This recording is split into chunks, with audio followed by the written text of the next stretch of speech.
Hey, so I just did the video on electronic devices, and since I'm in the video making mood, because I don't get in those moods often because the spirit don't lead me to make videos like that often anymore, so I'm going to tackle the picky eater. And it's the same day, so same dress, same earrings, same necklace, so don't talk about me. She got that same dress on. Yes, it's the same day. All right, so let's talk about picky eating. I have been a pediatrician for a little over 30 years, and I have my own practice. It's a large practice, so I see a wide swath of children, all kinds of demographics and everything.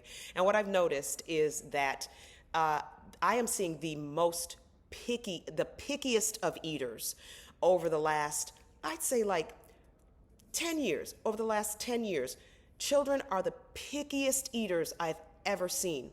And it struck me. So you would see like around up until 15 to 18 months when a child is on, table food and everything, parents are like, oh yeah, he eats well, he eats his vegetables and blah, blah, blah.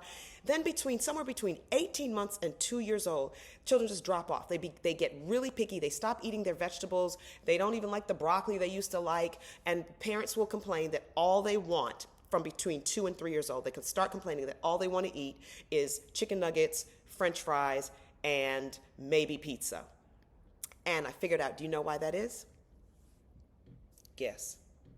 You know why it is? It's because that is when parents get the bright idea to start taking their kids to fast food places and getting their own little kids meal. So cute. It's a little bonding thing, yes. But what we don't realize is that fast food places, and basically all processed food, they have whole departments where they hire scientists to come up with food additives and food concentrations to give your mouth like an orgasm and make the foods pretty much addictive.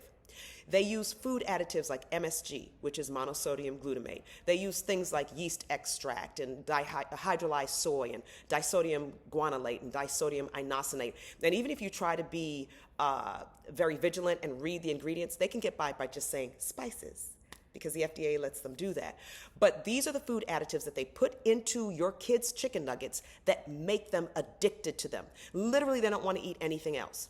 And so parents, you have got to stop taking, don't start taking your children to the fast food place. And if you do, let it be sparingly and infrequently. Don't do it every day. I have some children who literally eat from a fast food place breakfast, lunch, and dinner. The parent will pick something up on the way to school. They eat the school lunch maybe, which has the additives in it.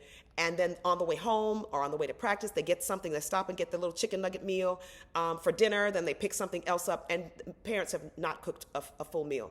Listen, parents, I know parenting is not easy. I speak from experience. I have 4 adult children. I had 4 kids in 6.5 years, and I've worked at busy practices. So I know what it is to pull out the crock pot. I know what it is to batch cook. I know what it is to food prep and all that. You have to plan ahead, but you do need to try to make home-cooked meals. Home-cooked meals. If you don't know how to cook, get on TikTok while you're scrolling. Go away from the latest trend and go find some recipes.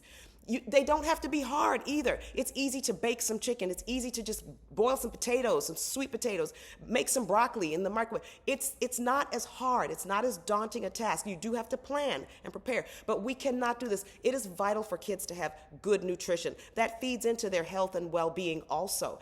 And children aren't eating. They're just not eating. They're just picky. Now, I will say this. There is a condition called ARFID, Avoidant Restrictive Food Intake Disorder. ARFID is completely different, and ARFID is a child that really is restricted, and they're usually restricted from the beginning. And also we are seeing that this may be a part of autism, and I may make a video about that.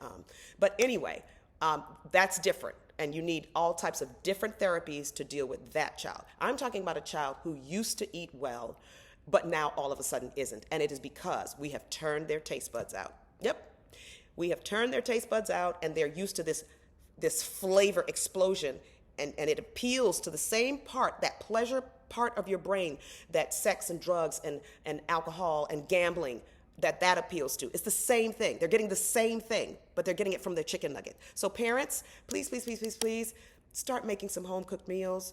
All right? Peace and love.